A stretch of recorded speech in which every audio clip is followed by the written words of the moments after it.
देश ਵਿੱਚ ਸਰਕਾਰੀ ਸਕੂਲਾਂ ਦਾ ਬੇੜਾ ਕਿਹਨੇ ਗਰਕ ਕੀਤਾ, ਸਰਕਾਰੀ ਸਕੂਲਾਂ ਨੂੰ ਕਿਹਨੇ ਇੰਨਾ ਹੇਠਾਂ ਸੁੱਟਿਆ, ਇਹਦੇ ਲਈ ਕੌਣ ਜ਼ਿੰਮੇਵਾਰ ਹੈ, ਸਰਕਾਰਾਂ ਦਾ ਕੀ ਰੋਲ ਹੈ, ਲੋਕਾਂ ਦੀ ਕੀ ਭੂਮਿਕਾ ਹੈ, ਸਰਕਾਰੀ ਸਕੂਲਾਂ ਦਾ ਗੁਨਾਹਗਾਰ ਕੌਣ ਆ, ਲੱਭਣ ਦੀ ਕੋਸ਼ਿਸ਼ ਕਰਾਂ ਤੇ ਨਾਲ ਦੇ ਨਾਲ ਸਰਕਾਰੀ ਸਕੂਲਾਂ ਦਾ ਪੱਧਰ ਉੱਚਾ ਚੁੱਕਣ ਦੇ ਲਈ ਜੋ ਚੀਜ਼ਾਂ ਕਰਨੀਆਂ ਜ਼ਰੂਰੀ ਨੇ ਉਹਨਾਂ ਦਾ ਹੱਲ ਕੱਢਣ ਦੀ ਵੀ ਕੋਸ਼ਿਸ਼ ਕਰਾਂਗੇ। ਇਸ ਲਈ ਤੁਹਾਨੂੰ ਗੁਜ਼ਾਰਿਸ਼ ਹੈ ਕਿ ਇਸ ਐਪੀਸੋਡ ਨੂੰ ਧਿਆਨ ਨਾਲ, ਗੌਰ ਨਾਲ ਪੂਰਾ ਅੰਤ ਤੱਕ ਜ਼ਰੂਰ ਵੇਖਿਓ, ਕਿਉਂਕਿ ਇਹ ਵਿਸ਼ਾ ਆਉਣ ਵਾਲੇ ਸਾਡੇ ਸਾਰਿਆਂ ਦੇ ਭਵਿੱਖ ਦੇ ਨਾਲ ਸੰਬੰਧ ਰੱਖਦਾ ਹੈ।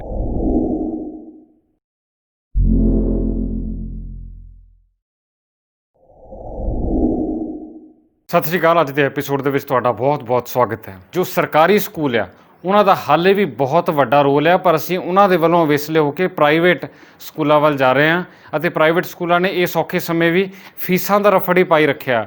ਗੱਲ ਹਾਈ ਕੋਰਟ ਤੱਕ ਪਹੁੰਚੀ, ਮਾਂ-ਬਾਪ ਦੀਆਂ ਜਥੇਬੰਦੀਆਂ ਜੋ ਬਣੀਆਂ ਸੀ ਉਹਨਾਂ ਦੇ ਨਾਲ ਤਕਰਾਰ ਹੋਇਆ, ਜਦਕਿ ਗਵਰਨਮੈਂਟ ਸਕੂਲ ਜਿਹੜੇ ਆ, ਸਰਕਾਰੀ ਸਕੂਲ, ਉਹ ਵਿੱਦਿਆ ਦਾ ਚਾਨਣ ਵੰਡਣ ਦੇ ਲਈ ਹੀ ਕੰਮ ਕਰਦੇ ਨੇ। ਇਸ ਲਈ ਹੁਣ ਸਾਨੂੰ ਸਮਝ ਆ ਜਾਣੀ ਚਾਹੀਦੀ ਹੈ ਕਿ ਪ੍ਰਾਈਵੇਟ ਸਕੂਲ ਜਿਹੜੇ ਆ ਉਹ ਬੱਚਿਆਂ ਦੇ ਲਈ ਉਨੇ ਫਾਇਦੇਮੰਦ ਨਹੀਂ ਜਿੰਨੇ ਅਸੀਂ ਉਹਨਾਂ ਨੂੰ ਸਮਝਦੇ ਹਾਂ, ਅਤੇ ਸਰਕਾਰੀ ਸਕੂਲ ਜਿੰਨੇ ਅਸੀਂ ਉਹਨਾਂ ਨੂੰ ਨਿਕੰਮੇ ਕਹਿ ਕੇ ਭੰਡਦੇ ਹਾਂ, ਜਿੰਨਾ ਉਹਨਾਂ ਤੋਂ ਦੂਰ ਭੱਜਦੇ ਹਾਂ, ਉਹ ਉਨੇ ਮਾੜੇ ਹੈ ਨਹੀਂ ਜਿੰਨੇ ਉਹ ਬਣਾ ਦਿੱਤੇ ਗਏ ਆ। ਕਿਹਨੇ ਬਣਾਏ, ਕਿਉਂ ਬਣਾਏ, ਕਿੱਦਾਂ ਬਣਾਏ ਅਤੇ ਕੀ ਇਹਦੇ ਅੰਕੜੇ ਨੇ, ਇਹ ਅਸੀਂ ਹੁਣੇ ਹੀ ਤੁਹਾਡੇ ਨਾਲ ਸਾਂਝੇ ਕਰਾਂਗੇ। ਸਭ ਤੋਂ ਪਹਿਲਾਂ ਇੱਕ ਗੱਲ ਸਾਨੂੰ ਸਾਰਿਆਂ ਨੂੰ ਮੰਨਣੀ ਪੈਣੀ ਹੈ ਕਿ ਸਰਕਾਰੀ ਸਕੂਲ, ਗਵਰਨਮੈਂਟ ਸਕੂਲ, ਇਹ ਲਫ਼ਜ਼ ਸੁਣ ਕੇ ਸਾਡੇ ਮਨ ਦੇ ਵਿੱਚ ਜੋ ਅਕਸ ਬਣਦਾ ਹੈ, ਜੋ ਇੱਕ ਇਮੇਜ ਬਣਦੀ ਹੈ, ਕੋਈ ਬਾਹਲੀ ਵਧੀਆ ਨਹੀਂ ਬਣਦੀ। ਪਰ ਹੁਣ ਅਸੀਂ ਤੁਹਾਨੂੰ ਦੱਸਾਂਗੇ ਕਿ ਇਹਨਾਂ ਦਾ ਇਹ ਅਕਸ ਬਣਾਉਣ ਦੇ ਵਿੱਚ, ਇਹਨਾਂ ਦੀ ਇੰਨੀ ਮਾੜੀ ਇਮੇਜ ਬਣਾਉਣ ਦੇ ਵਿੱਚ ਸਰਕਾਰਾਂ ਦਾ ਬਹੁਤ ਵੱਡਾ ਯੋਗਦਾਨ ਆ। ਚਾਹੇ ਉਹ ਕੇਂਦਰ ਸਰਕਾਰ ਆ ਅਤੇ ਚਾਹੇ ਸੂਬਾ ਸਰਕਾਰ ਆ, ਇਹਨਾਂ ਦੀ ਪਹਿਲ ਹਮੇਸ਼ਾ ਪ੍ਰਾਈਵੇਟ ਸੈਕਟਰ ਵੱਲ ਨੂੰ ਰਹਿੰਦੀ ਹੈ। ਪ੍ਰਾਈਵੇਟ ਟਰਸਟ ਅਤੇ ਪ੍ਰਾਈਵੇਟ ਕੰਪਨੀਆਂ ਨੂੰ ਮੂਹਰੇ ਲਿਆਉਣ ਦੇ ਲਈ ਸਰਕਾਰਾਂ ਬਹੁਤ ਕਾਹਲੀਆਂ ਰਹਿੰਦੀਆਂ ਨੇ, ਕਿਉਂਕਿ ਉਹਨਾਂ ਕੋਲੋਂ ਸਰਕਾਰਾਂ ਨੂੰ ਫੰਡ ਮਿਲਦੇ ਆ। ਇਸੇ ਕਰਕੇ ਸਰਕਾਰਾਂ ਦੀ ਹਮੇਸ਼ਾ ਇੱਕ ਕੋਸ਼ਿਸ਼ ਹੁੰਦੀ ਹੈ ਕਿ ਪ੍ਰਾਈਵੇਟ ਬੋਡੀਜ਼ ਜਿਹੜੀਆਂ ਆ ਉਹ ਮੂਹਰੇ ਭਾਵੇਂ ਆ ਜਾਣ, ਸਕੂਲਾਂ 'ਤੇ ਕਬਜ਼ਾ ਕਰ ਲੈਣ, ਆਪੋ ਆਪਣੇ ਬਿਜ਼ਨਸ ਦੇ ਨਾਂ ਉੱਤੇ ਸਕੂਲ ਖੋਲ੍ਹੇ ਜਾਣ ਅਤੇ ਵਿੱਦਿਆ ਨੂੰ ਵਪਾਰ ਬਣਾ ਦੇਣ। ਸਰਕਾਰਾਂ ਨੂੰ ਇਹਦੇ 'ਚ ਕੋਈ ਬੁਰਾਈ ਨਜ਼ਰ ਨਹੀਂ ਆਉਂਦੀ।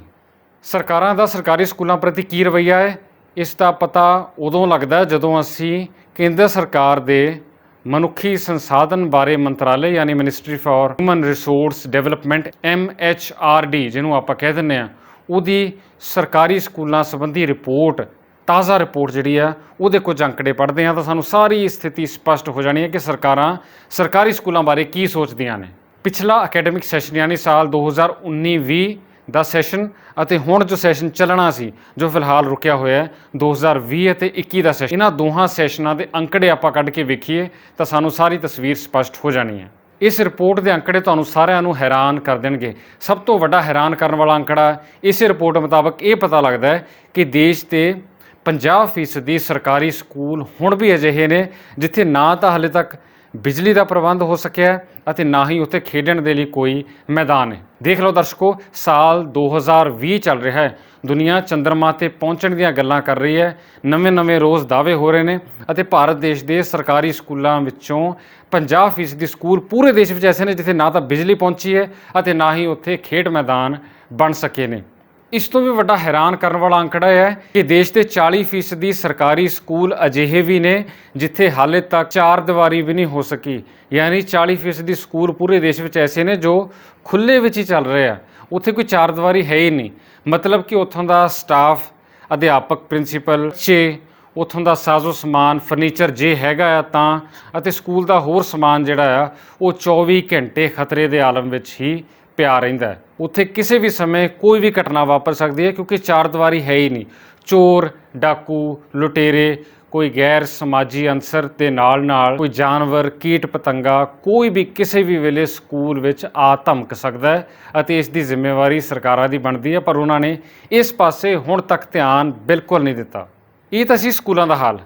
ਹੁਣ ਸਕੂਲੀ ਸਿੱਖਿਆ ਵਿਭਾਗ ਨਾਂ ਦੀ ਇੱਕ ਜਥੇਬੰਦੀ ਹੈ ਜੋ ਸਰਕਾਰੀ ਸਕੂਲਾਂ ਦੀ ਹਾਲਤ ਦੇਖਦੇ ਹੋਏ ਉਹਨਾਂ ਦੇ ਲਈ ਗ੍ਰਾਂਟ ਅਤੇ ਫੰਡ ਕੇਂਦਰ ਸਰਕਾਰ ਕੋਲੋਂ ਮਨਜ਼ੂਰ ਕਰਨ ਦੀ ਡਿਊਟੀ ਨਿਭਾਉਂਦੀ ਹੈ। ਸਕੂਲ ਸਿੱਖਿਆ ਵਿਭਾਗ ਨੇ ਕੇਂਦਰ ਸਰਕਾਰ ਕੋਲੋਂ ਸਰਕਾਰੀ ਸਕੂਲਾਂ ਦੀ ਮਦਦ ਕਰਨ ਦੇ ਲਈ ਗ੍ਰਾਂਟ ਜਾਰੀ ਕਰਨ ਦੇ ਲਈ ਬੇਨਤੀ ਕੀਤੀ ਸੀ, ਸਿਫਾਰਿਸ਼ ਕੀਤੀ ਸੀ। ਮੂਹਰਿਓਂ ਕੇਂਦਰ ਸਰਕਾਰ ਨੇ ਉਹਦੇ ਵਿੱਚੋਂ ਤਕਰੀਬਨ 22,000 ਕਰੋੜ ਰੁਪਏ ਘੱਟ ਜਾਰੀ ਕੀਤੇ, ਔਰ ਇਹ ਉਸ ਸਰਕਾਰ ਨੇ ਕੀਤੇ ਨੇ ਜਿਹੜੇ 20,000 ਕਰੋੜ ਰੁਪਏ ਦੇ ਦਾਅਵੇ ਆਮ ਹੀ ਗੱਲਾਂ ਬਾਤਾਂ ਵਿੱਚ ਹੀ ਕਰ ਛੱਡਦੀ ਹੈ। ਜਿੱਥੇ ਇੱਕ ਪਾਸੇ ਗ੍ਰਾਂਟ ਘੱਟ ਅਲਾਟ ਕੀਤੀ ਗਈ, ਉੱਥੇ ਹੀ ਦੂਜੇ ਪਾਸੇ ਹੋਰ ਹੈਰਾਨ ਕਰਨ ਵਾਲੀ ਗੱਲ ਇਹ ਸੀ ਕਿ ਸਰਕਾਰੀ ਸਕੂਲਾਂ ਦੇ ਲਈ ਕੇਂਦਰ ਸਰਕਾਰ ਵੱਲੋਂ ਸਪਾਂਸਰਡ ਸਕੀਮਾਂ ਵਿੱਚ ਪਿਛਲੇ 1 ਸਾਲ ਦੌਰਾਨ 27% ਦੀ ਕਟੌਤੀ ਕੀਤੀ ਗਈ ਹੈ। ਯਾਨੀ ਪਹਿਲਾਂ ਜੋ ਕੇਂਦਰ ਸਪਾਂਸਰਡ ਸਕੀਮਾਂ ਚੱਲ ਰਹੀਆਂ ਸੀ ਉਹਨਾਂ ਵਿੱਚ 27% ਦੀ ਕਟੌਤੀ ਪਿਛਲੇ ਸਾਲ ਯਾਨੀ ਸਾਲ 2019-20 ਦੇ ਸੈਸ਼ਨ ਦੌਰਾਨ ਸਰਕਾਰੀ ਸਕੂਲਾਂ ਦੇ ਲਈ ਕੁੱਲ 2613 ਨਵੇਂ ਪ੍ਰੋਜੈਕਟ ਮਨਜ਼ੂਰ ਹੋਏ ਸੀ। ਪਰ ਸਿਰਫ ਮਨਜ਼ੂਰ ਹੀ ਹੋਏ ਸੀ। ਇਹਨਾਂ ਵਿੱਚੋਂ ਨੇਪਰੇ ਕਿੰਨੇ ਚੜੇ? ਸਿਰਫ 3। ਬਾਕੀ 2610 ਪ੍ਰੋਜੈਕਟਸ ਦਾ ਕੀ ਬਣਿਆ? ਕੁਝ ਪਤਾ ਹੀ ਨਹੀਂ ਲੱਗਿਆ, ਕਿੱਥੇ ਗਏ। ਤਾਜ਼ਾ ਰਿਪੋਰਟ ਜੋ ਸਾਨੂੰ ਪ੍ਰਾਪਤ ਹੋਈ ਹੈ, ਮਾਰਚ ਮਹੀਨੇ ਤੱਕ ਵੀ ਸਿਰਫ 3 ਪ੍ਰੋਜੈਕਟ ਹੀ ਬਣੇ ਸਨ। ਮਾਰਚ ਤੋਂ ਬਾਅਦ ਕਰੋਨਾ ਕਰਕੇ ਕਰਫਿਊ ਅਤੇ ਲੋਕਡਾਊਨ ਲੱਗ ਗਿਆ, ਮਤਲਬ ਉਸ ਤੋਂ ਬਾਅਦ ਤਾਂ ਕੰਮ ਨਹੀਂ ਹੋਇਆ ਹੋਣਾ। ਸੋ ਆਪਾਂ ਇਹ ਮੰਨ ਸਕਦੇ ਹਾਂ ਕਿ 2613 ਦੇ ਵਿੱਚੋਂ ਸਿਰਫ 3 ਪ੍ਰੋਜੈਕਟ ਹੀ ਨੇਪਰੇ ਚੜੇ।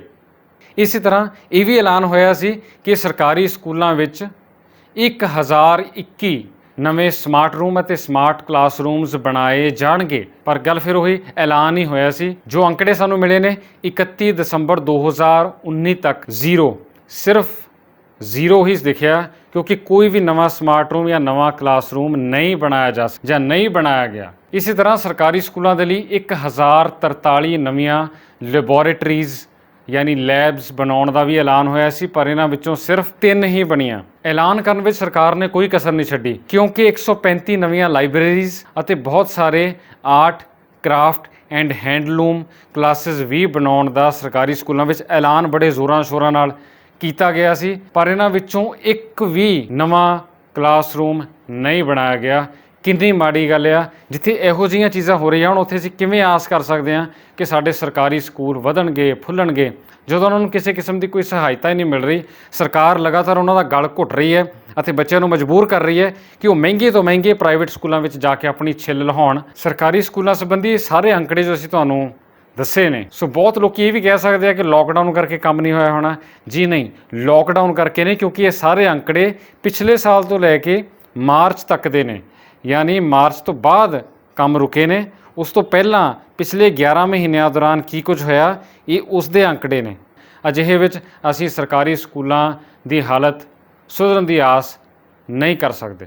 ਇਹ ਤਾਂ ਹੋਈ ਦੇਸ਼ ਦੇ ਪੱਧਰ ਉੱਤੇ ਸਰਕਾਰੀ ਸਕੂਲਾਂ ਦੀ ਹੋ ਰਹੀ ਬੇਕਦਰੀ ਅਤੇ ਲਾਪਰਵਾਹੀ ਦੀ ਕਹਾਣੀ। ਸਾਡੇ ਪੰਜਾਬ ਵਿੱਚ ਵੀ ਹਾਲਤ ਬਿਲਕੁਲ ਇਹੋ ਜਿਹੀ ਹੈ। ਇੱਥੇ ਸਾਡੇ ਸਰਕਾਰੀ ਸਕੂਲਾਂ ਨੂੰ ਬਿਲਕੁਲ ਨਕਾਰਾ ਕਰ ਦਿੱਤਾ ਗਿਆ। ਤੁਸੀਂ ਪੰਜਾਬ ਦੇ ਕਿਸੇ ਵੀ ਪਿੰਡ ਵਿੱਚ ਜਾਂ ਕਸਬੇ ਵਿੱਚ ਜਾ ਕੇ ਵੇਖ ਲਓ, ਸਰਕਾਰੀ ਸਕੂਲਾਂ ਦੇ ਅੰਦਰ ਬੱਚੇ ਪਹਿਲੀ ਗੱਲ ਤਾਂ ਬਹੁਤ ਘੱਟ ਮਿਲਣਗੇ, ਅਤੇ ਜੇਕਰ ਮਿਲਣਗੇ ਵੀ ਤਾਂ ਉਹਨਾਂ ਵਿੱਚ ਬਹੁਤੇ ਬੱਚੇ ਉਹ ਹੋਣਗੇ ਜੋ ਪੰਜਾਬ ਵਿੱਚ ਰਹਿੰਦੇ ਪ੍ਰਵਾਸੀ ਮਜ਼ਦੂਰ ਆ, ਉਹਨਾਂ ਦੇ ਬੱਚੇ ਉੱਥੇ ਪੜ੍ਹਦੇ ਤੁਹਾਨੂੰ ਵਿਖਾਈ ਦੇਣਗੇ, ਜਾਂ ਫਿਰ ਸਮਾਜ ਦਾ ਅਗਲਾ ਵਰਗ ਜੋ ਕਿਸੇ ਵਜ੍ਹਾ ਕਰਕੇ ਜਾਂ ਆਰਥਿਕ ਤੰਗੀਆਂ ਕਰਕੇ ਬੱਚੇ ਨੂੰ ਮਹਿੰਗੇ ਸਕੂਲਾਂ 'ਚ ਨਹੀਂ ਪਾ ਸਕਦੇ, ਮਜਬੂਰੀ ਵਸ ਉਹਨਾਂ ਨੂੰ ਬੱਚੇ ਉੱਥੇ ਪੜ੍ਹਾਉਣੇ ਪੈਂਦੇ ਆ। ਇਹੀ 2 ਤਰ੍ਹਾਂ ਦੇ ਬੱਚੇ ਸਰਕਾਰੀ ਸਕੂਲਾਂ ਵਿੱਚ ਪੜ੍ਹਦੇ ਤੁਹਾਨੂੰ ਨਜ਼ਰ ਆਉਣਗੇ। ਹੁਣ ਸਵਾਲ ਪੈਦਾ ਹੁੰਦਾ ਕਿ ਬਾਕੀ ਸਾਡੇ ਪੰਜਾਬ ਦੇ ਬੱਚੇ ਜਿਹੜੇ ਆ ਉਹ ਕਿਉਂ ਔਖੇ ਹੋ ਕੇ ਅੱਡੀਆਂ ਚੱਕ ਕੇ ਕਿਉਂ ਪ੍ਰਾਈਵੇਟ ਸਕੂਲਾਂ ਵੱਲ ਨੂੰ ਭੱਜ ਰਹੇ ਆ? ਕਿਉਂਕਿ ਕਾਰਨ ਇੱਥੇ ਵੀ ਉਹੀ ਹੈ, ਕੁਝ ਸਾਜ਼ਿਸ਼ਾਂ ਤਹਿਤ, ਕੁਝ ਸਰਕਾਰੀ ਨੀਤੀਆਂ ਕਰਕੇ ਅਤੇ ਕੁਝ ਜੋ ਸਾਡੇ ਆਲੇ ਦੁਆਲੇ ਮਾਹੌਲ ਸਿਰਜ ਦਿੱਤਾ ਗਿਆ, ਉਹਨੇ ਲੋਕਾਂ ਦੇ ਦਿਮਾਗ 'ਚ ਇਹ ਗੱਲ ਬਿਠਾਤੀ ਹੈ ਕਿ ਸਰਕਾਰੀ ਸਕੂਲਾਂ 'ਚ ਜੇ ਜਾਓਗੇ ਤਾਂ ਪਛੜੇ ਰਹਿ ਜਾਓਗੇ, ਅਤੇ ਜੇ ਅੱਗੇ ਵਧਣਾ ਆ, ਮਾਡਰਨ ਬਣਨਾ ਆ, ਵਧੀਆ ਨੌਕਰੀਆਂ ਹਾਸਲ ਕਰਨੀਆਂ ਆ, ਤਾਂ ਤੁਸੀਂ ਪ੍ਰਾਈਵੇਟ ਸਕੂਲਾਂ ਵੱਲ ਜਾਓ, ਕੌਨਵੈਂਟ ਸਕੂਲਾਂ ਵੱਲ ਜਾਓ। ਇੱਥੇ ਅੰਗਰੇਜ਼ੀ ਦਾ ਇੱਕ ਬਹੁਤ ਵੱਡਾ ਪੁਆਇੰਟ ਵਿੱਚ ਜੋੜ ਦਿੱਤਾ ਗਿਆ ਕਿ ਅੰਗਰੇਜ਼ੀ ਸਰਕਾਰੀ ਸਕੂਲਾਂ 'ਚ ਰਹਿ ਕੇ ਨਹੀਂ ਆ ਸਕਦੀ। ਅੰਗਰੇਜ਼ੀ ਸਿਰਫ ਤੁਹਾਨੂੰ ਤਾਂ ਆਊਗੀ ਜੇ ਤੁਸੀਂ ਮਹਿੰਗੇ ਤੋਂ ਮਹਿੰਗੇ ਪ੍ਰਾਈਵੇਟ ਸਕੂਲ ਵਿੱਚ ਜਾਓਗੇ, ਜਾਂ ਫਿਰ ਕਿਸੇ ਕੌਨਵੈਂਟ ਦੇ ਵਿੱਚ ਜਾ ਕੇ ਉੱਥੋਂ ਦੇ ਮਾਹੌਲ ਮੁਤਾਬਕ ਆਪਣੇ ਆਪ ਨੂੰ ਢਾਲੋਗੇ। ਇਹ ਗੱਲ ਗਲਤ ਆ, ਪਰ ਇਹ ਸਾਡੇ ਲੋਕਾਂ ਦੇ ਦਿਮਾਗ ਵਿੱਚ ਬਿਠਾ ਦਿੱਤੀ ਗਈ ਹੈ। ਕੇਂਦਰ ਸਰਕਾਰ ਨੇ ਵੀ ਅਤੇ ਸਾਡੇ ਪੰਜਾਬ ਸਰਕਾਰ ਨੇ ਵੀ ਹਮੇਸ਼ਾ ਪ੍ਰਾਈਵੇਟ ਸਕੂਲਾਂ ਦੀ ਹੀ ਪਿੱਠ ਥਾਪੜੀ ਹੈ। ਹਾਲਾਂਕਿ ਪ੍ਰਾਈਵੇਟ ਸਕੂਲ ਉਹ ਸਕੂਲ ਆ ਜਿਹੜੇ ਰੱਜ ਕੇ ਪੰਜਾਬੀ ਦਾ ਵੀ ਘਾਣ ਕਰਦੇ ਆ, ਪੰਜਾਬੀ ਸੱਭਿਆਚਾਰ ਦਾ ਘਾਣ ਕਰਦੇ ਆ, ਅਤੇ ਹੋਰ ਵੀ ਬਹੁਤ ਸਾਰੇ ਨੇਮ ਕਾਨੂੰਨ ਸ਼ਰੇਆਮ ਤੋੜਦੇ ਆ। ਪਰ ਕਿਉਂਕਿ ਉਹਨਾਂ ਕੋਲ ਪੈਸੇ ਦਾ ਜ਼ੋਰ ਹੁੰਦਾ ਹੈ, ਇਸ ਕਰਕੇ ਉਹਨਾਂ ਦੀਆਂ ਪੁੱਠੀਆਂ ਸਿੱਧੀਆਂ ਗੱਲਾਂ ਜਿਹੜੀਆਂ ਆ ਉਹ ਦੱਬੀਆਂ ਰਹਿ ਜਾਂਦੀਆਂ, ਜਾਂ ਉਹ ਪੈਸੇ ਦੇ ਜ਼ੋਰ ਨਾਲ ਉਹਨਾਂ ਨੂੰ ਦਬਾ ਲੈਂਦੇ ਆ। ਪੂਰੇ ਦੇਸ਼ ਵਾਂਗ ਪੰਜਾਬ ਵਿੱਚ ਵੀ ਐਜੂਕੇਸ਼ਨ ਯਾਨੀ ਵਿੱਦਿਆ ਦਾ ਜੋ ਖੇਤਰ ਆ ਉਹ ਹੁਣ ਇੱਕ ਵਪਾਰ ਬਣ ਚੁੱਕਾ ਹੈ, ਬਿਜ਼ਨਸ ਬਣ ਗਿਆ। ਇਸ ਲਈ ਬਹੁਤ ਸਾਰੇ ਲੋਕ ਐਸੇ ਨੇ ਜਿਨ੍ਹਾਂ ਦਾ ਵਿੱਦਿਅਕ ਖੇਤਰ ਦੇ ਨਾਲ ਕੋਈ ਲੈਣਾ ਦੇਣਾ ਨਹੀਂ, ਪਰ ਉਹ ਵੀ ਸਕੂਲਾਂ ਦੇ ਮਾਲਕ ਬਣ ਕੇ ਸਕੂਲਾਂ ਨੂੰ ਇੱਕ ਦੁਕਾਨ ਵਜੋਂ ਚਲਾ ਰਹੇ ਆ। ਅਤੇ ਘੁੰਮ ਫਿਰ ਕੇ ਨੁਕਸਾਨ ਕਿਹਦਾ ਹੋ ਰਿਹਾ? ਪੰਜਾਬ ਦੇ ਬੱਚਿਆਂ ਦਾ ਅਤੇ ਪੰਜਾਬ ਦੇ ਸਰਕਾਰੀ ਸਕੂਲਾਂ ਦੇ ਢਾਂਚੇ ਦਾ। ਇਹ ਗੱਲ ਬਿਲਕੁਲ ਗਲਤ ਆ ਕਿ ਬੱਚਾ ਸਰਕਾਰੀ ਸਕੂਲ ਵਿੱਚ ਰਹਿ ਕੇ ਚੰਗੀ ਪੜ੍ਹਾਈ ਨਹੀਂ ਕਰ ਸਕਦਾ ਜਾਂ ਵਧੀਆ ਅੰਗਰੇਜ਼ੀ ਨਹੀਂ ਬੋਲ ਸਕਦਾ, ਬਲਕਿ ਪੰਜਾਬ ਦੇ ਜਿਹੜੇ ਕੌਨਵੈਂਟ ਸਕੂਲ ਅਤੇ ਮਾਡਰਨ ਸਕੂਲ ਜਿਹੜੇ ਆਪਣੇ ਆਪ ਨੂੰ ਕਹਾਉਂਦੇ ਨੇ, ਉਹਨਾਂ ਵਿੱਚ ਪੜ੍ਹਦੇ ਬੱਚੇ ਸਿਰਫ ਅੰਗਰੇਜ਼ੀ ਬੋਲਣ ਵਾਲੇ ਰੋਬੋਟ ਬਣ ਕੇ ਬਾਹਰ ਨਿਕਲਦੇ ਨੇ। ਯਾਨੀ ਅੰਗਰੇਜ਼ੀ ਜ਼ਰੂਰ ਥੋੜ੍ਹੀ ਬਹੁਤੀ ਬੋਲ ਲੈਂਦੇ ਆ, ਪਰ ਉਹਨਾਂ ਨੂੰ ਲਿਖਣਾ, ਪੜ੍ਹਨਾ, ਸਮਝਣਾ ਜ਼ਿਆਦਾ ਨਹੀਂ ਆਉਂਦਾ ਹੁੰਦਾ ਅਤੇ ਘੁੰਮ ਫਿਰ ਕੇ ਜਾਣਾ ਉਹਨਾਂ ਨੇ ਵੀ ਫਿਰ ਬਾਹਰ ਹੀ ਹੁੰਦਾ ਹੈ। ਇਸ ਲਈ ਇਹ ਜੋ ਵਿੱਦਿਆ ਦੇ ਨਾਂ 'ਤੇ ਵਪਾਰ ਕਰ ਰਹੇ ਨੇ ਪ੍ਰਾਈਵੇਟ ਸਕੂਲ ਅਤੇ ਕੌਨਵੈਂਟ ਸਕੂਲ, ਇਹਨਾਂ ਦੀ ਅਸਲੀਅਤ ਨੂੰ ਸਮਝਣਾ ਸਾਡੇ ਲਈ ਬੇਹੱਦ ਜ਼ਰੂਰੀ ਹੋ ਜਾਂਦਾ ਹੈ। ਇਸ ਦੌਰਾਨ ਇੱਕ ਆਸ ਦੀ ਕਿਰਨ ਸਾਨੂੰ ਜ਼ਰੂਰ ਵਿਖਾਈ ਦਿੰਦੀ ਹੈ, ਇੱਕ ਉਮੀਦ ਨਜ਼ਰ ਆ ਰਹੀ ਹੈ। ਉਹ ਹੈ ਕਿ ਪੰਜਾਬ ਵਿੱਚ ਬਹੁਤ ਥਾਈਂ, ਖਾਸ ਕਰ ਪਿੰਡਾਂ ਵਿੱਚ ਕਈ ਸਰਕਾਰੀ ਸਕੂਲ ਅਜਿਹੇ ਆ ਜੋ ਇੰਨੇ ਵਧੀਆ ਮਿਆਰ ਦੇ ਨਾਲ ਪੜ੍ਹਾ ਰਹੇ ਆ ਕਿ ਉਹ ਪ੍ਰਾਈਵੇਟ ਸਕੂਲਾਂ ਨੂੰ ਕਹਿੰਦੇ ਕਹਾਉਂਦੇ ਕੌਨਵੈਂਟ ਸਕੂਲਾਂ ਨੂੰ ਟੱਕਰ ਦੇ ਰਹੇ ਆ। ਕੁਝ ਤਸਵੀਰਾਂ ਅਸੀਂ ਤੁਹਾਨੂੰ ਦਿਖਾਉਣਾ ਚਾਹਾਂਗੇ ਪੰਜਾਬ ਦੇ ਵਧੀਆ ਮੰਨੇ ਜਾਂਦੇ ਅਤੇ ਪ੍ਰੇਰਨਾ ਬਣ ਕੇ ਉੱਭਰੇ ਸਰਕਾਰੀ ਸਕੂਲਾਂ ਦੀਆਂ, ਜਿਨ੍ਹਾਂ ਵੱਲ ਵੇਖ ਕੇ ਕੋਈ ਕਹਿ ਨਹੀਂ ਸਕਦਾ ਕਿ ਇਹ ਸਰਕਾਰੀ ਸਕੂਲ ਹੈ। ਇਸ ਤੋਂ ਸਾਬਤ ਹੋ ਜਾਂਦਾ ਹੈ ਕਿ ਸਰਕਾਰੀ ਸਕੂਲ ਵੀ ਕਿਸੇ ਹੋਰ ਵਿਦਿਅਕ ਸੰਸਥਾ ਦਾ ਡਟ ਕੇ ਮੁਕਾਬਲਾ ਕਰ ਸਕਦੇ ਨੇ। ਪਰ ਹੁਣ ਇੱਥੇ ਨੋਟ ਕਰਨ ਵਾਲੀ ਗੱਲ ਇਹ ਹੈ ਕਿ ਇਹ ਜੋ ਵਧੀਆ ਸਕੂਲ, ਜੋ ਮਾਡਲ ਸਕੂਲ ਬਣ ਕੇ ਉੱਭਰੇ ਨੇ, ਮਾਡਲ ਤੋਂ ਭਾਵ ਕਿ ਦੂਜਿਆਂ ਦੀ ਪ੍ਰੇਰਨਾ ਬਣੇ ਨੇ, ਇਹ ਸਕੂਲ ਉਹ ਆ ਜਿਨ੍ਹਾਂ ਦਾ ਸਰਕਾਰ ਨੇ ਵਿਕਾਸ ਨਹੀਂ ਕਰਾਇਆ। ਇਹ ਸਕੂਲ ਉਹ ਆ ਜਿੱਥੇ ਮਾਸਟਰਾਂ ਨੇ ਖੁਦ ਆਪਣੇ ਪੱਲਿਓਂ ਪੈਸੇ ਖਰਚ ਕਰਕੇ ਸਕੂਲ ਅਤੇ ਸਕੂਲ ਦੀ ਕਾਇਆ ਕਲਪ ਕੀਤੀ ਹੈ, ਜਾਂ ਪਿੰਡ ਦੇ ਸਰਪੰਚ ਨੇ, ਪਿੰਡ ਦੀ ਪੰਚਾਇਤ ਨੇ, ਜਾਂ ਪਿੰਡ ਦੇ ਮੋਹਤਬਰ ਲੋਕਾਂ ਨੇ ਆਪ ਮੂਹਰੇ ਹੋ ਕੇ ਪੈਸੇ ਇਕੱਠੇ ਕਰਕੇ ਸਕੂਲ ਨੂੰ ਇੰਨਾ ਵਧੀਆ ਬਣਾ ਦਿੱਤਾ, ਇੰਨਾ ਚਮਕਾ ਦਿੱਤਾ ਕਿ ਲੋਕੀ ਉਹਨਾਂ ਨੂੰ ਕਹਿੰਦੇ ਕਹਾਉਂਦੇ ਮਾਡਰਨ ਸਕੂਲਾਂ ਦੇ ਮੁਕਾਬਲੇ ਵਧੀਆ ਮੰਨਦੇ ਨੇ। ਇੱਥੇ ਸਾਡੇ ਬਾਹਰ ਵਸਦੇ NRI, ਸਾਡੇ ਪ੍ਰਵਾਸੀ ਪੰਜਾਬੀਆਂ ਨੇ ਵੀ ਇਸ ਕੰਮ ਵਿੱਚ ਬਹੁਤ ਵੱਡਾ ਯੋਗਦਾਨ ਪਾਇਆ। ਸਾਡੇ NRIs ਹਮੇਸ਼ਾ ਪੰਜਾਬ ਦੇ ਭਲੇ ਦੇ ਲਈ ਚਿੰਤਤ ਰਹਿੰਦੇ ਨੇ ਅਤੇ ਭਲੇ ਲਈ ਹਰ ਸੰਭਵ ਕੋਸ਼ਿਸ਼ ਵੀ ਕਰਦੇ ਨੇ। ਅਤੇ ਬਹੁਤ ਸਾਰੇ NRIs ਨੇ ਆਪੋ ਆਪਣੇ ਪਿੰਡਾਂ ਵਿੱਚ, ਆਪੋ ਆਪਣੇ ਸਕੂਲਾਂ ਦਾ ਪੱਧਰ ਉੱਚਾ ਚੁੱਕਣ ਦੇ ਲਈ ਬਾਹਰੋਂ ਗ੍ਰਾਂਟਾਂ ਭੇਜੀਆਂ ਨੇ, ਕਈਆਂ ਨੇ ਕੋਲ ਖੜੇ ਹੋ ਕੰਮ ਕਰਾਇਆ। ਅਤੇ ਇਸ ਤਰ੍ਹਾਂ ਇਹਨਾਂ ਸਾਰਿਆਂ ਦੇ ਯੋਗਦਾਨ ਸਦਕਾ ਬਹੁਤ ਥਾਈਂ ਸਰਕਾਰੀ ਸਕੂਲ ਪਹਿਲਾਂ ਵਾਂਗ ਸ਼ਾਨ ਦੇ ਨਾਲ ਮੂਹਰੇ ਆ ਰਹੇ ਨੇ।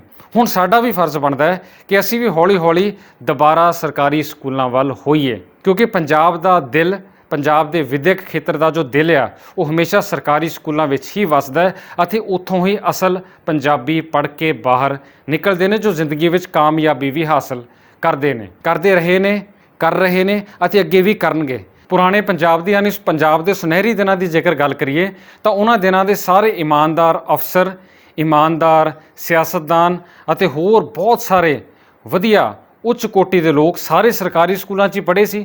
ਉੱਥੋਂ ਹੀ ਪੜ੍ਹ ਕੇ ਉਹਨਾਂ ਨੇ ਉੱਚੇ ਉੱਚੇ ਮੁਕਾਮ ਹਾਸਲ ਕੀਤੇ ਅਤੇ ਆਪਣਾ ਦੁਨੀਆ ਵਿੱਚ, ਦੇਸ਼ ਵਿੱਚ ਨਾਂ ਬਣਾਇਆ। ਸਾਰਾ ਸਰਕਾਰੀ ਸਕੂਲਾਂ ਤੋਂ ਹੀ ਉਹਨਾਂ ਨੇ ਸਿੱਖ ਕੇ ਇਹ ਮੁਕਾਮ ਹਾਸਲ ਕੀਤੇ ਸਨ। ਸੋ ਇੱਕ ਗੱਲ ਸਪਸ਼ਟ ਆ ਕਿ ਜੇ ਪੜ੍ਹਨ ਦੀ ਲਗਨ ਹੋਵੇ ਤਾਂ ਬੰਦਾ ਸਰਕਾਰੀ ਸਕੂਲ ਵਿੱਚ ਪੜ੍ਹ ਕੇ ਵੀ ਕਿਸੇ ਵੀ ਵੱਡੇ ਤੋਂ ਵੱਡੇ ਅਹੁਦੇ 'ਤੇ, ਕਿਸੇ ਵੀ ਵੱਡੇ ਤੋਂ ਵੱਡੀ ਪ੍ਰਾਪਤੀ ਨੂੰ ਹਾਸਲ ਕਰ ਸਕਦਾ ਹੈ। ਅਤੇ ਜਿਹਨੇ ਨਹੀਂ ਪੜ੍ਹਨਾ, ਉਹਨੇ ਪ੍ਰਾਈਵੇਟ ਸਕੂਲ, ਮਹਿੰਗੇ ਸਕੂਲ, ਕੌਨਵੈਂਟ, ਮਾਡਰਨ ਬਣ ਕੇ ਵੀ ਨਹੀਂ ਪੜ੍ਹਨਾ। ਕੋਰੋਨਾ ਦੇ ਸਮੇਂ ਵਿੱਚ ਜਿਵੇਂ ਸਭ ਤੋਂ ਜ਼ਿਆਦਾ ਬੋਝ ਸਰਕਾਰੀ ਹਸਪਤਾਲਾਂ ਨੇ ਝੱਲਿਆ, ਉੱਥੇ ਹੀ ਸਾਰਾ ਇਲਾਜ ਹੋਇਆ, ਸਾਰੇ ਲੋਕੀ ਉਧਰ ਨੂੰ ਹੀ ਭੱਜੇ। ਪ੍ਰਾਈਵੇਟ ਹਸਪਤਾਲ ਜਿਵੇਂ ਕਿਤੇ ਲੁੱਕ ਕੇ ਬਹਿ ਗਏ। ਮਹਿੰਗੇ ਤੋਂ ਮਹਿੰਗੇ ਪ੍ਰਾਈਵੇਟ ਹਸਪਤਾਲ ਵੀ ਮਰੀਜ਼ਾਂ ਨੂੰ ਵੇਖਣ ਤੋਂ ਭੱਜਦੇ ਸੀਗੇ। ਇਸ ਤੋਂ ਸਾਬਤ ਹੋ ਜਾਂਦਾ ਕਿ ਮੁੜ ਘਿੜ ਕੇ ਕੰਮ ਕੌਣ ਆਉਂਦਾ? ਸਰਕਾਰੀ ਸੈਕਟਰ ਹੀ ਕੰਮ ਆਉਂਦਾ, ਸਰਕਾਰੀ ਹਸਪਤਾਲ ਹੀ ਕੰਮ ਆਏ। ਇਸੇ ਤਰ੍ਹਾਂ ਇਹੀ ਗੱਲ ਵਿੱਦਿਆ ਦੇ ਖੇਤਰ ਉੱਤੇ ਵੀ ਲਾਗੂ ਹੁੰਦੀ ਹੈ, ਜਿੱਥੇ ਘੁੰਮ ਫਿਰ ਕੇ ਇਹਨਾਂ ਦਿਨਾਂ ਦੌਰਾਨ ਵਿੱਦਿਆ ਵੰਡਣ ਦਾ ਕੰਮ ਬਿਨਾਂ ਮੁਨਾਫਾ ਸੋਚਿਆ ਕਿਹਨੇ ਕੀਤਾ? ਸਰਕਾਰੀ ਸਕੂਲਾਂ ਨੇ। ਸਰਕਾਰੀ ਸਕੂਲਾਂ ਦੇ ਟੀਚਰ ਹੀ ਮੋਹਰੇ ਹੋ ਕੇ ਡਿਊਟੀਆਂ ਨਿਭਾਉਂਦੇ ਰਹੇ, ਬੱਚਿਆਂ ਨੂੰ ਪੜ੍ਹਾਉਂਦੇ ਵੀ ਰਹੇ ਅਤੇ ਕੁਆਰੰਟੀਨ ਸੈਂਟਰਾਂ, ਆਈਸੋਲੇਸ਼ਨ ਸੈਂਟਰ ਦੇ ਵਿੱਚ ਵੀ ਉਹਨਾਂ ਨੇ ਡਿਊਟੀਆਂ ਕੀਤੀਆਂ। ਪਰ ਫੀਸ ਦਾ ਰੌਲਾ ਕਦੇ ਵੀ ਕਿਸੇ ਸਰਕਾਰੀ ਸਕੂਲ ਨੇ ਨਹੀਂ ਪਾਇਆ। ਹੁਣ ਲੋਕਾਂ ਨੇ ਕਹਿਣਾ ਉੱਥੇ ਫੀਸ ਹੁੰਦੀ ਘੱਟ ਆ, ਪਰ ਫਿਰ ਵੀ ਜਿਵੇਂ ਵੀ ਆ ਉਹਨਾਂ ਨੇ ਵਿੱਦਿਆ ਵੰਡੀ, ਪਰ ਫੀਸਾਂ ਦਾ ਰੇੜਕਾ ਨਹੀਂ ਪਾਇਆ। ਇੱਥੋਂ ਤੱਕ ਕਿ ਸਰਕਾਰੀ ਸਕੂਲਾਂ ਨੂੰ ਆਈਸੋਲੇਸ਼ਨ ਸੈਂਟਰਸ, ਕੁਆਰੰਟਾਈਨ ਸੈਂਟਰਸ ਦੇ ਵਿੱਚ ਵੀ ਤਬਦੀਲ ਕੀਤਾ ਗਿਆ। ਹੁਣ ਤੁਸੀਂ ਦੱਸੋ ਕਿ ਕਿੰਨੇ ਕੁ ਪ੍ਰਾਈਵੇਟ ਸਕੂਲਾਂ ਨੇ ਆਪਣੇ ਆਪ ਨੂੰ ਮੋਹਰੇ ਕੀਤਾ, ਆਪਣੀਆਂ ਸੇਵਾਵਾਂ ਦਿੱਤੀਆਂ ਕਿ ਤੁਸੀਂ ਸਾਡੀ ਇਮਾਰਤ ਵਰਤ ਲਵੋ, ਇੱਥੇ ਜੇ ਕਿਸੇ ਨੂੰ ਰੱਖਣ ਦੀ ਲੋੜ ਪੈਂਦੀ ਹੈ ਤਾਂ ਵਰਤ ਸਕਦੇ ਹਾਂ? ਬਿਲਕੁਲ ਨਹੀਂ, ਸਿਫਰ। ਕਿਸੇ ਨੇ ਵੀ ਇੱਦਾਂ ਦੀ ਪਹਿਲ ਕਦਮੀ ਨਹੀਂ ਕੀਤੀ। ਘੁੰਮ ਫਿਰ ਕੇ ਸਾਰਾ ਬੋਝ ਜਿਹੜਾ ਆ ਉਹ ਸਰਕਾਰੀ ਸੈਕਟਰ ਉੱਤੇ ਹੀ ਆਉਂਦਾ ਹੈ। ਸੋ ਸਰਕਾਰੀ ਸਕੂਲ ਹੋਣ ਜਾਂ ਸਰਕਾਰੀ ਹਸਪਤਾਲ, ਮੁੜ ਘਿੜ ਕੇ ਲੋਕਾਂ ਦੀ ਭਲਾਈ ਦੇ ਲਈ ਕੰਮ ਇਹੀ ਆਉਂਦੇ ਨੇ। ਇਸ ਗੱਲ ਨੂੰ ਸਾਨੂੰ ਹੁਣ ਪੱਕੀ ਤਰ੍ਹਾਂ ਸਮਝ ਲੈਣਾ ਚਾਹੀਦਾ ਹੈ। ਹੁਣ ਸਾਨੂੰ ਲੋੜ ਆ ਕਿ ਅਸੀਂ ਦੁਬਾਰਾ ਹੌਲੀ ਹੌਲੀ ਕੌੜਾ ਘੁੱਟ ਭਰਨ ਵਰਗਾ ਹੀ ਸਹੀ, ਪਰ ਮੁੜ ਕੇ ਸਰਕਾਰੀ ਸਕੂਲਾਂ ਵੱਲ ਜ਼ਰੂਰ ਹੋਵੇ। ਮੁਸ਼ਕਲ ਲੱਗੂਗਾ, ਲੋਕੀ ਤਾਨੇ ਵੀ ਦੇਣਗੇ, ਪਰ ਹੌਲੀ ਹੌਲੀ ਘੁੰਮ ਫਿਰ ਕੇ ਸਾਨੂੰ ਸਰਕਾਰੀ ਸਕੂਲਾਂ ਵੱਲ ਮੁੜਨਾ ਹੀ ਪੈਣਾ ਹੈ, ਕਿਉਂਕਿ ਪ੍ਰਾਈਵੇਟ ਸਕੂਲਾਂ ਨੇ ਸਿਰਫ ਛਿੱਲ ਹੀ ਲਾਉਣੀ ਹੈ। ਸਾਰੇ ਪ੍ਰਾਈਵੇਟ ਸਕੂਲ ਮਾੜੇ ਨਹੀਂ, ਪਰ 99% ਇਸੇ ਮੰਤਵ ਨਾਲ ਚੱਲਦੇ ਨੇ ਕਿ ਪ੍ਰੋਫਿਟ ਮੇਕਿੰਗ ਟਾਰਗੇਟ ਹੈ, ਫਾਇਦਾ ਕਮਾਉਣਾ ਹੀ ਉਹਨਾਂ ਦਾ ਮਕਸਦ ਹੁੰਦਾ ਹੈ। ਆਸ ਕਰਦੇ ਹਾਂ ਕਿ ਸਾਡੇ ਦਰਸ਼ਕਾਂ ਨੂੰ ਇਹ ਗੱਲ ਚੰਗੀ ਤਰ੍ਹਾਂ ਸਮਝ ਆ ਗਈ ਹੋਊਗੀ ਕਿ ਕਿਵੇਂ ਸਾਡੇ ਦੇਸ਼ ਦੀਆਂ ਸਰਕਾਰਾਂ ਅਤੇ ਵਿੱਦਿਆ ਦੇ ਨਾਂ ਉੱਤੇ ਇੱਕ ਵੱਡਾ ਮਾਫੀਆ ਜਿਹੜਾ ਖੜਾ ਹੋ ਗਿਆ, ਉਹ ਕਿਵੇਂ ਸਰਕਾਰੀ ਸਕੂਲਾਂ ਦਾ ਰਾਹ ਰੋਕ ਕੇ, ਉਹਨਾਂ ਨੂੰ ਦੱਬ ਕੇ, ਉਹਨਾਂ ਨੂੰ ਪਛਾੜ ਕੇ ਇੱਕ ਨਵੇਂ ਬਿਜ਼ਨਸ ਵਜੋਂ ਪ੍ਰਾਈਵੇਟ ਖੇਤਰ ਨੂੰ ਵਿੱਦਿਆ ਦੇ ਖੇਤਰ ਵਿੱਚ ਮੂਹਰੇ ਕਰ ਰਿਹਾ, ਜੋ ਸਿਰਫ ਲੋਕਾਂ ਦੀ ਛਿੱਲ ਲਾਉਣ ਦਾ ਮਕਸਦ ਰੱਖਦਾ ਹੈ। ਆਪਾਂ ਹੁਣ ਇਹਨੂੰ ਸਮਝੀਏ ਅਤੇ ਹੌਲੀ ਹੌਲੀ ਵਿੱਦਿਆ ਦਾ ਮੰਤਵ ਲੈ ਕੇ ਚੱਲਣ ਵਾਲੇ ਸਰਕਾਰੀ ਸਕੂਲਾਂ ਦੀ ਅਹਿਮੀਅਤ ਨੂੰ ਪਛਾਣੀਏ ਅਤੇ ਬੱਚਿਆਂ ਨੂੰ ਦੁਬਾਰਾ ਉਧਰ ਤੋਰੀਏ। ਆਰਥਿਕ ਮੰਦੀ ਦੇ ਇਸ ਜ਼ਮਾਨੇ ਵਿੱਚ, ਜਦੋਂ ਦੁਨੀਆ ਕਰੋਨਾ ਤੋਂ ਬਾਅਦ ਆਰਥਿਕ ਮੰਦੀ ਦਾ ਸ਼ਿਕਾਰ ਹੋ ਸਕਦੀ ਹੈ, ਉਸ ਵੇਲੇ ਹੁਣ ਸਰਕਾਰੀ ਸਕੂਲਾਂ ਦੀ ਅਹਿਮੀਅਤ ਹੋਰ ਜ਼ਿਆਦਾ ਵੱਧ ਜਾਣੀ ਹੈ। ਚੇਤੇ ਰੱਖਿਓ, ਸਰਕਾਰੀ ਸਕੂਲ ਕਦੀ ਵੀ ਫੀਸਾਂ ਨੂੰ ਲੈ ਕੇ ਤੁਹਾਨੂੰ ਅਦਾਲਤਾਂ ਵਿੱਚ ਨਹੀਂ ਖਿੱਚੂਗਾ, ਨਾ ਹੀ ਫੀਸ ਦੇ ਮੁੱਦੇ ਉੱਤੇ ਕੋਈ ਕਾਟੋ ਕਲੇਸ਼ ਖੜਾ ਕਰੂਗਾ। ਇੱਕ ਵਾਰੀ ਜਦੋਂ ਬੱਚੇ ਦੁਬਾਰਾ ਸਰਕਾਰੀ ਸਕੂਲਾਂ ਵੱਲ ਤੁਰ ਪਏ ਤਾਂ ਸਰਕਾਰਾਂ ਨੂੰ ਵੀ ਬਦੋ-ਬਦੀ ਮਜਬੂਰ ਹੋਣਾ ਪੈਣਾ ਹੈ ਕਿ ਉਹ ਵੀ ਸਰਕਾਰੀ ਸਕੂਲਾਂ ਦੀ ਸਾਰ ਲੈਣਗੀਆਂ। ਪਰ ਇਹ ਬਦਲਾਅ ਲਿਆਉਣਾ ਕਿਹਨੇ ਹੈ? ਲੋਕਾਂ ਨੇ, ਅਸੀਂ, ਤੁਸੀਂ ਸਾਰਿਆਂ ਨੇ ਮਿਲ ਕੇ। ਇਸੇ ਉਮੀਦ ਦੇ ਨਾਲ ਕਿ ਸਾਡੇ ਪੰਜਾਬ ਦੇ ਅਤੇ ਸਾਡੇ ਦੇਸ਼ ਦੇ ਸਰਕਾਰੀ ਸਕੂਲ ਪਹਿਲਾਂ ਵਾਂਗੂ ਰੌਣਕਾਂ ਲਾਉਣਗੇ, ਖੁਸ਼ੀ ਨਾਲ ਪੜ੍ਹ ਕੇ ਬੱਚੇ ਦੇਸ਼ ਦੇ ਵਿਕਾਸ ਵਿੱਚ ਹਿੱਸਾ ਪਾਉਣਗੇ। ਜੇ ਤੁਹਾਨੂੰ ਇਸ ਐਪੀਸੋਡ ਵਿੱਚ ਦੱਸੀਆਂ ਗੱਲਾਂ ਚੰਗੀਆਂ ਲੱਗੀਆਂ, ਉਹਨਾਂ ਵਿੱਚ ਕੁਝ ਦਮ ਲੱਗਾ, ਤਾਂ ਇਸ ਐਪੀਸੋਡ ਨੂੰ ਅੱਗੇ ਸ਼ੇਅਰ ਜ਼ਰੂਰ ਕਰ ਦਿਓ ਤਾਂ ਕਿ ਵੱਧ ਤੋਂ ਵੱਧ ਲੋਕਾਂ ਤੱਕ ਇਹ ਸੰਦੇਸ਼ ਪਹੁੰਚੇ। ਜੇ ਐਪੀਸੋਡ ਚੰਗਾ ਲੱਗਾ ਤਾਂ ਇਸ ਨੂੰ ਲਾਈਕ ਵੀ ਜ਼ਰੂਰ ਕਰ ਦਿਓ। ਅੱਜ ਦਾ ਐਪੀਸੋਡ ਦੇਖਣ ਦੇ ਲਈ ਤੁਹਾਡਾ ਸਾਰਿਆਂ ਦਾ ਬਹੁਤ ਬਹੁਤ ਧੰਨਵਾਦ।